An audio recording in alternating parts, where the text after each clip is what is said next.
Hey, we're here. I'm Jackie, alcoholic. Hi, I'm Leah, an alcoholic. And it's my friend Leah, and we're here in Leah's house. And we're Our doing house. Our house. So we're doing a little get together on. You want to talk about the promises? Yes, I really liked what you've been talking about with people share a lot about the material things that are coming to them through the gifts of sobriety. And I want to talk about that because I hate to break it to you kiddies, but if all you get from this program is being sober and a better connection with a higher power, that's all you're going to get.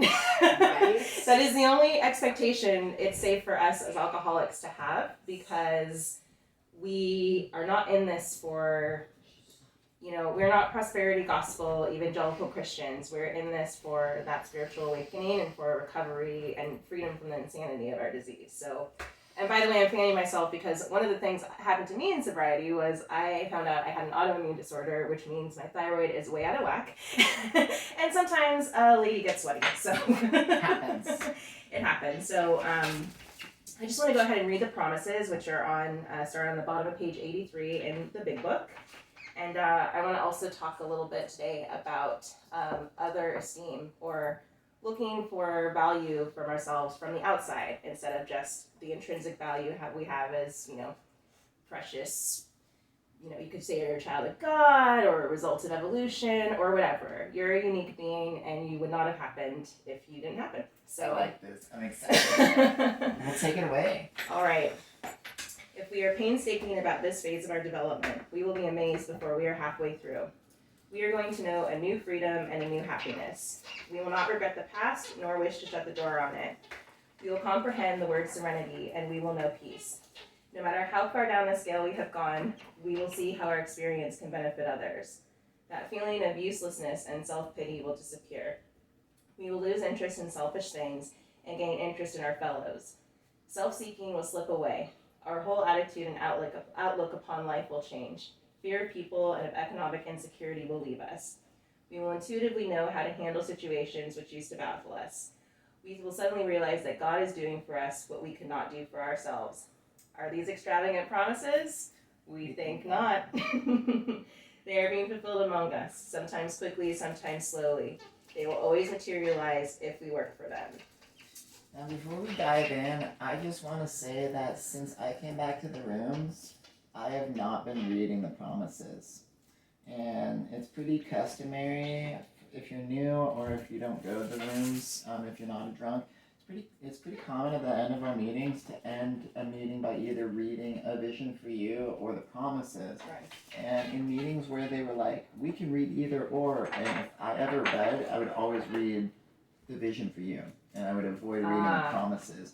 And a big reason I was not liking reading the promises was exactly what you were talking about, is at this point in my life, a lot of the material stuff is gone. It's not in the picture. And so I was really having a hard time with that. So I'm excited to hear what you have to say about this. So go ahead and share. I'm going to check on the camera and the pets real quick. Okay. And take it away. I'll be right back. So what I like about the promises is that at no point does it say you will, with no effort whatsoever, have an apple-shaped ass and a big-ass wallet and a big old house and a deluxe apartment in the sky. At no point does it talk about, the closest it comes to talking about the material is it says that fear of people and economic insecurity will leave us. Now, it didn't say everybody's going to be your friend and you're going to be the most popular person. You're going to be Mrs. AA or Miss AA Power Couple. And it doesn't say you're going to be rich. It just says that fear of those things will leave us. Fear of people and of economic security will leave us. So you got to read the small print and the promises to really zoom in on that. Also, it does say that you have to do work. Not only do you have to say, it closes with, they will always materialize if we work for them, but it begins with, if we are painstaking about this phase of our development, we will be amazed before we are halfway through. So it talks constantly about being painstaking in the process, rather than this will automatically happen when you finish the steps. This will automatically happen when you get a sponsor you like. This will automatically happen when you go to that meeting that you hear about. It's really just talking about you doing this whole process of end action culminates in what you're going to get in the promises. And these are spiritual gifts, you know. You're going to come to peace with your past. You're going to comprehend serenity and know peace. No matter how far down the scale you've gone, no matter how below your bottom was, that experience will benefit others. Notice it doesn't say it's going to benefit you. Notice it doesn't say anything about you here. It's saying that it's going to benefit others. That feeling of uselessness and self-pity will disappear. You're going to lose interest in selfish things and gain interest in your fellows. You're going to stop seeking out for yourself. So when we talk about getting sober, I love when people get those material blessings of sobriety. I myself have ridden that roller coaster because at 2 years sober, I got a job that was paying, you know, basically 50% more than I was making. You know, like that's pretty cool. Actually, my wage almost doubled. My wage nearly doubled. I did the math. I looked at it. I just was like, is this real? Because I'd gone through in 2018 being unemployed and underemployed. And I was on that roller coaster ride with economic insecurity, you know? And then I thought... It's huge. This is part of life. Right. And I thought this was my higher power, as much as I was grudgingly willing to admit that there is a, you know, corporal higher power at that point. Right. As much as I was willing to even get behind that, I thought this is the universe balancing it out and me getting the promises, which is getting a job where I don't have to worry about money so much. Well, turns out, kids, when I got that job, I got a taste of what it was like to become someone who lived for work and who gained all their self-esteem from the outside, which was this job. I worked myself into sickness that has not resolved itself today. I lost my recovery. I stopped going to meetings. I lost my sponsor. I just got totally, if AA is an island, my little rowboat was just slipping further and further away from it out into the ocean of fucking bullshit.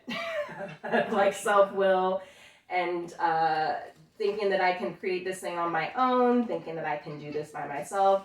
I can't do this by myself. That's one thing I had to learn again. So after leaving this job and being sick and not working for months and going through all this turmoil, as our society is going through the same collective upheaval as well, I just realized that whatever it was that I have with a higher power, or with the higher power of my understanding, it's not about my money. It's not about my paycheck. It's not about, you know, it's not even about like educational attainment. It has nothing to do with things outside of me.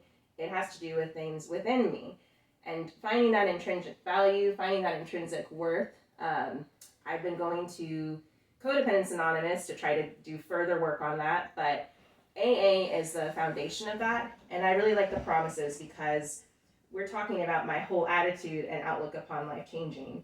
And the second I stopped being painstaking in the process, the second I stopped working my program, all the promises I got were lost. And all the ways that I was misguided in thinking the promises would manifest in my life got totally turnted. It got totally twisted, totally perverted, you know? It has nothing to do with that money. And I'm walking through fear of insecurity all the time now. Oh my God, like, I'm waiting on that rental assistance, y'all. Like, I'm not making the money I was before. Like, I was crying, boo-hooing to Jackie earlier today about that. And thank you for being there with me for that, by the way. But, you know, I just, if you're getting those material gifts in recovery, that's wonderful. You know, that's great. Lean into that, hang on to that, give gratitude for it, and however you want to do it, pay it forward. But know that, like, it doesn't make your recovery more valuable now that you're a better employee, now that you have the credit to get a business going, now that your family trusts you. These are great things, but they're from without. When we talk about the promises, we're talking about what happens within and what happens between us and the higher power of our understanding. So that's what I wanted to speak on. It just came to me while I was... So incredible. Oh my God. Thank you so much for sharing that. Of course. And one thing that really hit me while you were talking, for me, the last year you guys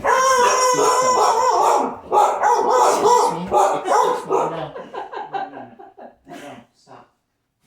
How dare they deliver something? Probably cat food too. One thing thing that hit me really hard that you guys didn't see as much over the last year was all the economic stuff. And Spancho, please settle down. Please settle.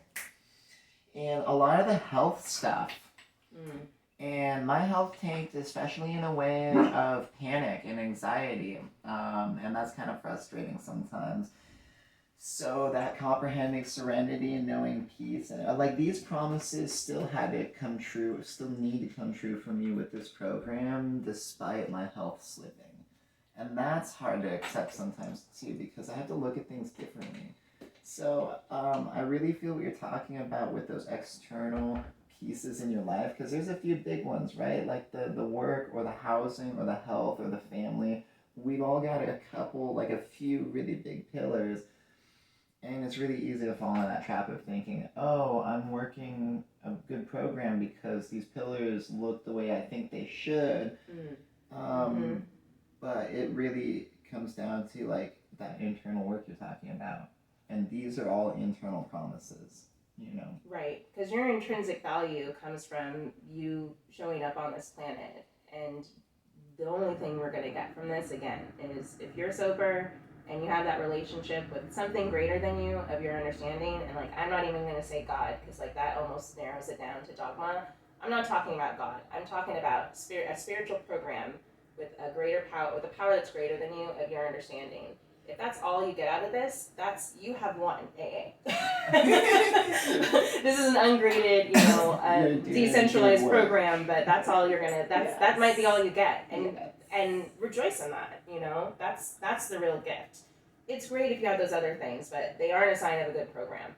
They are not a sign of a good program. Those are awesome things to enjoy because now we're not fucked up, and we can enjoy them. They're the extras. They're the cherries, not the cake. I can go hang out with my 2 dogs and have a good time because I'm not. Oh my God, the 3 days I drank, I couldn't do anything with my dogs. Right. And shoot them, Coconut was pissed. So I mean, it's like those are all blessings that now we get to like participate in. Because there's a whole life outside of the rooms of AA, and you don't hear about that a lot if you're in rooms of AA. But there's a whole life outside of this recovery thing. And that's what this is for. Right. These promises coming true is because we're getting in tune with the rest of real life. Right. To enjoy now that we're not fucked up and we're not drinking ourselves to death. And we're gaining some understanding. You know what I mean? Totally. Yeah. So that's awesome. Anything else we should add or throw in here? I don't know. Like, it's been incredible just listening. That was what spoke to me, because we've been talking about this the last few days with, people being like, I've got the job and the program. I'm fixated on the job because I want the job right now. I'm fixated on the material because that's where I'm feeling fear and uncertainty right now. And the fact is that, like, through this all, I've had to really think about this world and my place in it. And I don't think whatever happens to my consciousness and cells, well, my cells will decompose, but my consciousness, whatever happens to my consciousness after this, if it does go on somewhere, in one piece, I don't think whatever created it or whatever led up to it is going to be like, so what kind of jobs did you have?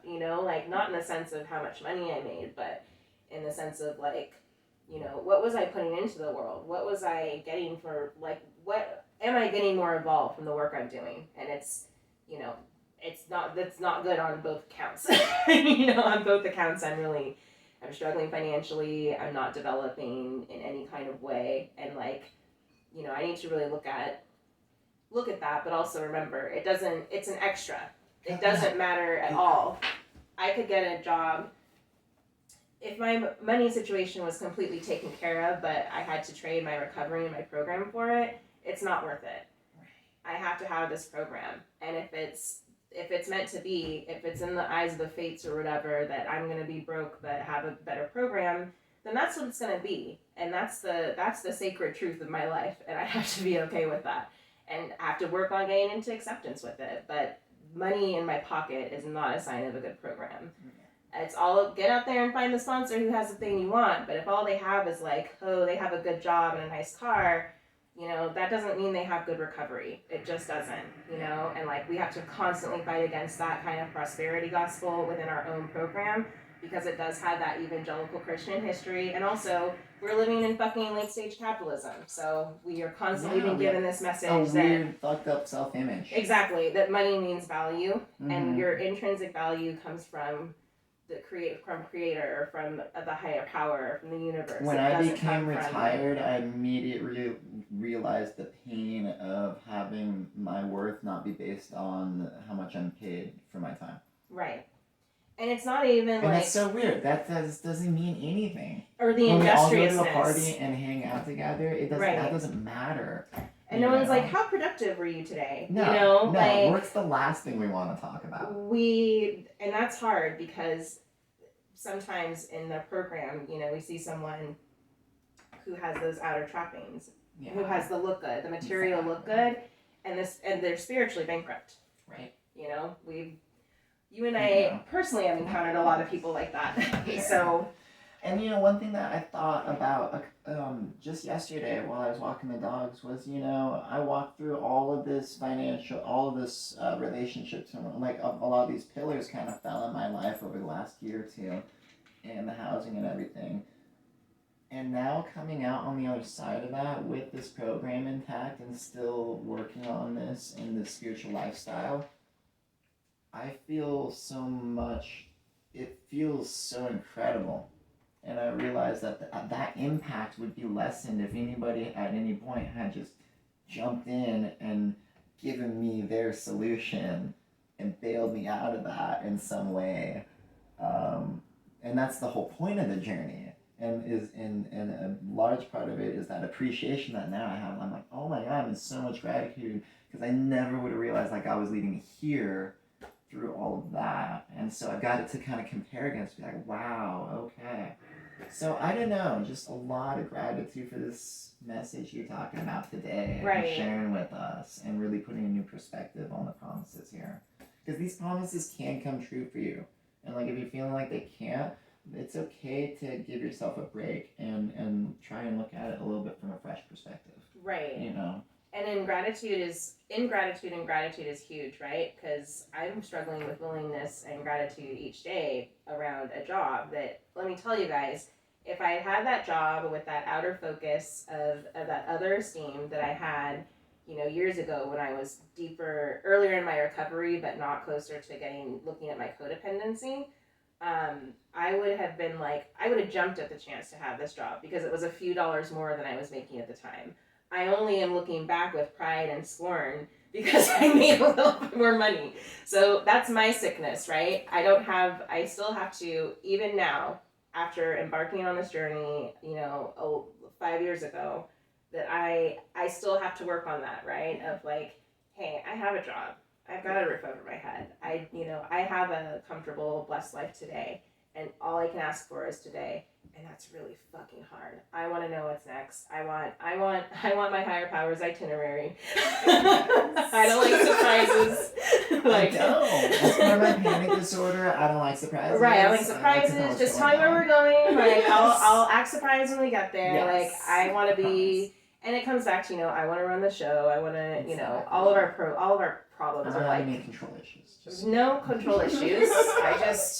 When I said I turned my will and my life over, right? I said just the drinking. I didn't say the drinking part, please. I didn't say other people and relationships and how I see myself. And no, I got that. I'm fine. Yes. So yeah, we can talk about self-will and stuff for yet another day. But we'll get there.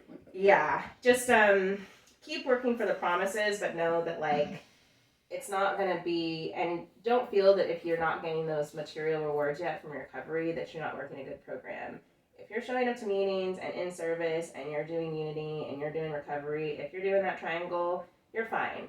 There's no physical thing in this world that's going to tell you that you're working a good program other than what you're feeling in here. So if you're feeling your heart or chakras or soul or whatever you believe in is aligned with your higher power and you're getting closer to that and you're not picking up, you're good. That might be all you get, and it's a fucking king's loot. That's the miracle. Anyway, yeah. Awesome. Well, Thanks thank you so much, and I'm so glad that we got Leah on here to share with us, and a second person sharing We're so honored. Thank you. Of course. You're welcome. I'm so glad to have you here. Yes. Have you here. All right. Well, till next time, guys.